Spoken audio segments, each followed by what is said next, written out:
There's a story out of Springfield, Ohio, regarding the influx of, maybe as many as 16,000 Haitian immigrants, apparently legal.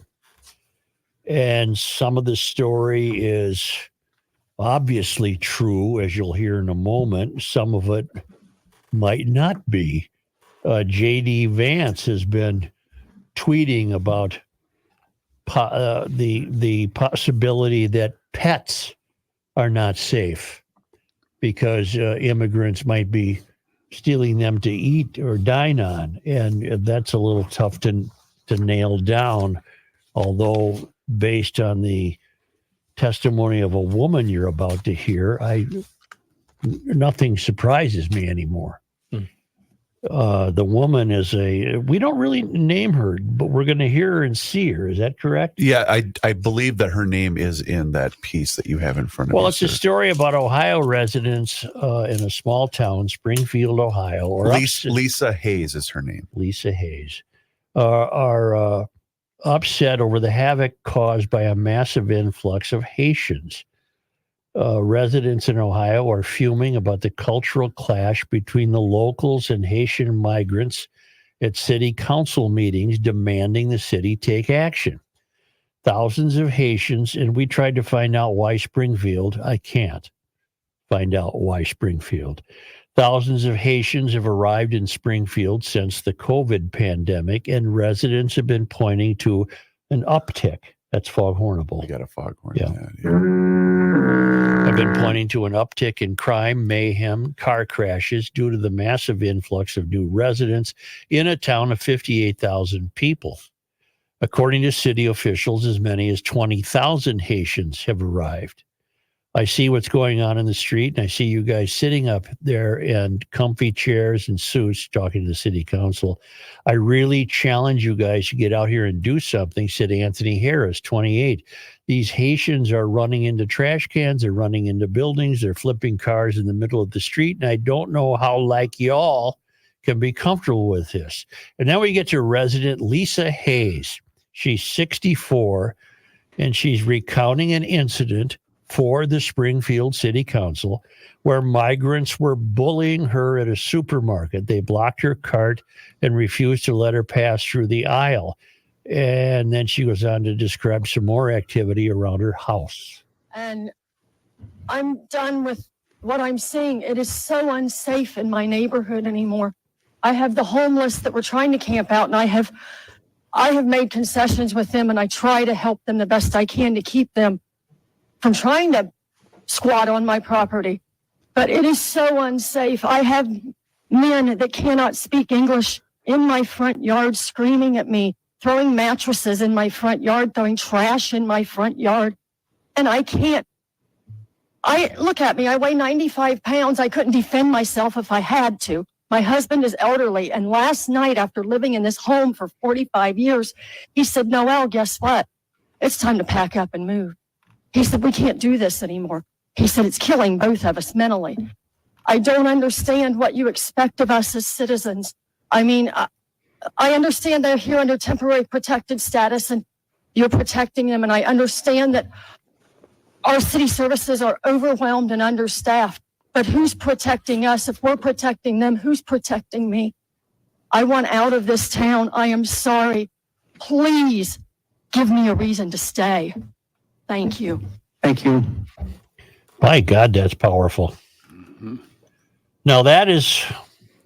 And I think the reason why it's powerful is it's Springfield, Ohio, but you could cite that in a number of cities across this country right now. And what would the conventional news gatherers have us think? We're all exaggerating if we point something like that out. It's all hyperbole if we point something like that out. There's a woman and her husband lived in that house for 45 years. They deserve an American finish to their life. Mm-hmm. They deserve to be able to be in their home and be safe and peaceful. And the behavior of some of our new arrivals is extraordinarily poor, seizing almost instantly on an entitlement mentality. And it's just a shame that there's There's two elderly residents of Springfield, Ohio, who feel that they're being driven out of their house. And J.D. Vance is on this, and that's the second part of the story. He agrees that there is chaos, and he's on a video of himself, and this is from the Independent in the UK, and they would be predisposed to be opposed to Vance and Trump. And they say he posted a video of himself in which he peddled the rumor that immigrants were causing chaos. Peddled the rumor. See? Choose your words carefully. I think from the woman who testified, it's not a rumor. But see, he's Wow. peddling the rumor. Wow. And he's sharing a baseless claim, according to the Independent in the UK, and appeared to be attacking Democratic people. The post has been viewed 2.5 million times. Vance debunked claim. Now, the claim is that the Haitians, that the immigrants were stealing pets and perhaps dining on them. The police department does not confirm that. They say that we haven't had any reports of that. But Vance went ahead with that aspect of the story, and then the traditional conventional news gatherers are taking great joy in pointing out that his claim has been debunked, including rabbits, not rabbits, well, maybe ducks. Rabbits too, but ducks in the park have been seized for dinner, and we get people debunking these claims. Who are these people? Is it news outlets? News outlets. Police say no. The police That's say what I'm asking a question. I'm not trying to start a fight. The police say they haven't had any residents of reports of stolen pets. But what cannot be denied is the idea that the city is facing some serious problems as a result of this influx of visitors. And we get the news gatherers are absolutely defending the visitors. And if the UK Independent takes great joy in debunking Vance's claims that pets are being eaten, well, they might, because the cops have no reports of that. They're also absolutely denying what you heard Ms. Hayes say. They're denying that there's a problem there. I believe her. Well, I watched it. I looked at her. I have no reason not to believe her. I'll tell you a good place to go. I went to the Springfield News Sun, which actually looks like it might still be a fairly good-sized newspaper. Yeah. They have several stories dealing with this, including the state's attorney general saying, something needs to be done because of the strain it's putting on social services. Right. And covering other aspects of it also. So, I have that clip, John. If you guys would like to. I'd like to. Yeah. This is this was a couple of months ago, but this is the mayor and city manager of Springfield, Ohio. I apologize. I don't have their names in front of me, but they appeared on Fox News talking about their town will collapse and fail due to the Haitian migrant influx, that all of their city resources are being overwhelmed. Mayor of Springfield, Ohio, and Brian Heck is the city manager, and they both join me now. Good morning to you both. Mayor Rue, tell us what's going on in Springfield. Well, what we've seen is just such a quick increase of our population over the last 5 years. Like you said, up to 15 to 20,000 immigrants have come across and into our community. This has overwhelmed our safety services and caused great concern for our community. Brian, you're the city manager. Tell us more and how this influx is impacting the city. Yeah, certainly. Thank you for having us on this morning. When we see a 25% increase over a 3-year period, we're a community. We do not have the capacity to sustain that. And it's taxing our infrastructure. It's taxing public safety. It's taxing our schools. It's taxing healthcare. And as J.D. Vance spoke on, it's taxing our housing. We had a housing shortage well before this immigration crisis that's impacted our community. And this has just made it 100 times worse. And so it's setting communities like Springfield up to fail. And we do not have the capacity to sustain it. And without additional federal assistance or support, again, communities like Springfield will fail. What would the point be to let a community like Springfield fail? Well, who specifically is letting it fail? I think that the open border policy is proving to have extraordinarily troubling results.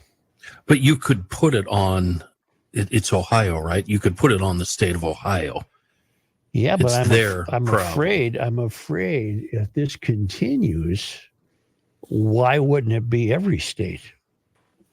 Oh, without a doubt. Well, that's kind of what Yeah. I said about the woman that we heard from earlier.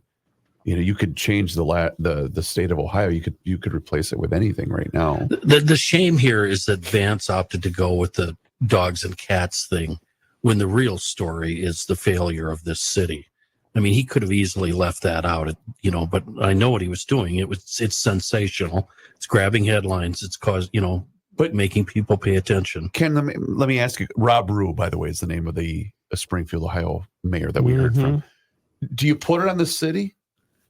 Because the he's there. city and the state, first of all. Okay. But like Joe said, it's overall, it's the policy. I guess that's what I was getting at, because he's begging for help right now. He's saying, "Hey, we can't. This isn't sustainable." Yeah, if the governor had any balls, he'd fix this.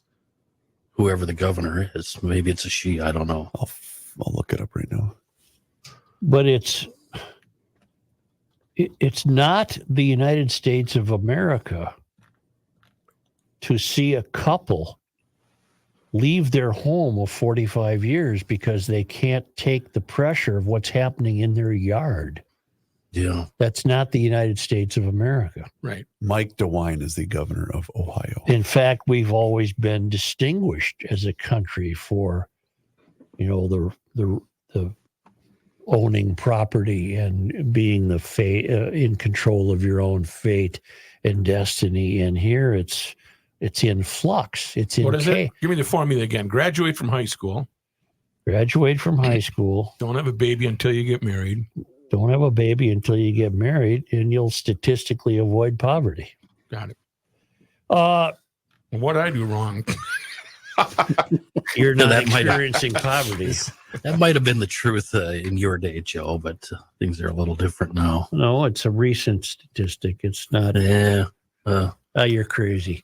Yeah, I'm not buying it. Sorry. But, I appreciate your effort. Okay, let me ask a question to The country to the room. feels destabilized. Yes, and why are we? Okay, I'm not putting a tinfoil hat on, but what I'm just trying to ask is, when there's audio and video and photos circulating of the very things happening, I don't need NBC News to tell me that it's not. You get what I'm saying? Which part? I don't. Which part is happening? The pets part, because there's audio also of the guy in that same city council meeting. But here's my point. I don't need NBC News to verify something. You know what I'm saying? No. Well, I don't. What do you mean? Explain yourself. Well, because I don't. If I'm seeing you don't need NBC News to tell you everything's fine.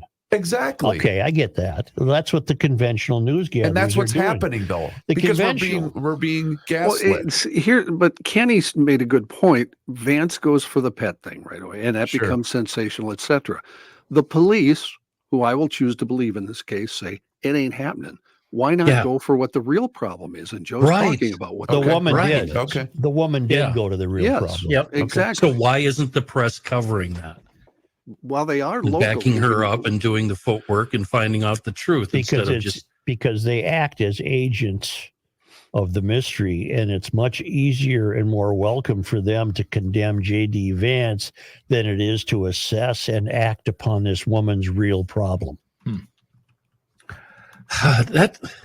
That's hard for me to take Same. because traditional journalism would dictate, go out there, get your hands dirty, get the real story, report it, win an award, advance your career. Yeah, Report well, the real news. Okay, 1968, calling Kenny. I know. Wow. I know. Turn it God. around. Can we go back, please? Yeah, I'm going to talk to you after Off the the hook. show. No, that's not happening.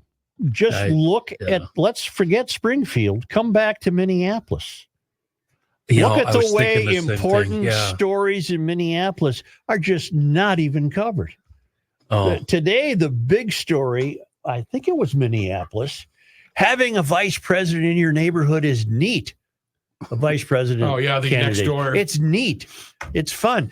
No one, although national columnists are starting to get onto walls. Mark Stein has written a piece about the food fraud. He's only a year or two late, but in his defense, he would have had no reason to really worry about what the governor of Minnesota was up to 2 years ago.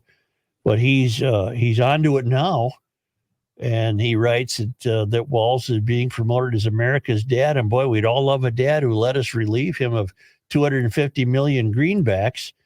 And then he said, this is a story about a charity called Feeding Our Future who helped themselves to $250 million. It was all under Walz's watch. It was all under the Walz appointment for the Department of Education, Heather Mueller. It was all Walz. And he's never had to say a word about it. Because you know what? We're experiencing joy.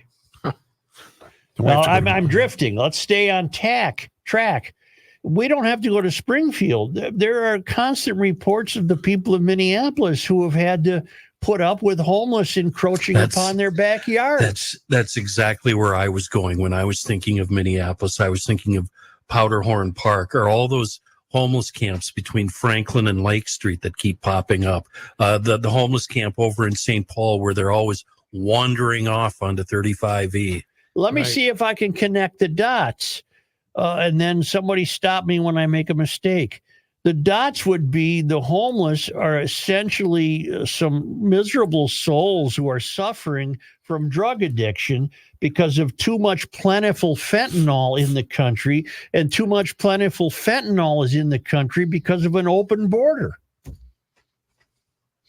Am I wrong or right? No, you're right. We just keep slipping. Joe, this morning we had a guy rolling around on the shoulder of southbound 35W south of Lake Street, then getting up and shadow boxing and dancing around, and then falling down and rolling around, obviously under the influence. And trooper came along and hauled him to the hospital. Under leftist leadership, this country will continue to decline. I couldn't be more confident of a statement. Under leftist leadership, particularly the closer you get to the country's tallest buildings, we're missing that aspect of discipline. We're missing that aspect of moral and ethical integrity. And we're siding with the people who are presumed to be oppressed. In many cases, they're not at all. And traditional values of the United States of America are being thrown out the window, including an elderly couple who have been living in their home in Springfield, Ohio for 45 years and are now being driven out by the behavior of people on their lawn. That's the end of the country. If you can't have that center hold, it's the end. It's the end of the country. I did find, Joe, you asked how and why they're there. Yeah. I did find a story that addresses that. Springfield had a population of 80,000 in 1960, but then things started to go to hell. People started leaving, businesses closed. Then the city tried to make better work jobs there, better work things there. A major Japanese auto parts opened up a manufacturing plant 2017. In 2020, Springfield lured food service firms, logistic companies, and microchip makers, creating an estimated 8,000 new jobs and optimism for the future. Haitians who heard that the Springfield area boasted paying blue-collar jobs moved there in force. They had Social Security numbers and work permits thanks to a federal program that offered them temporary protection in the United States. Some had been living for years in places like Florida, where there's a thriving Haitian community, ended up moving to the Ohio area. The businesses all at that point flourished, but of course the social services, et cetera, there's just too many people. They couldn't deal with all the people coming in. Well, I do this, Rook. Look up on a map for me. I want to know where Springfield is.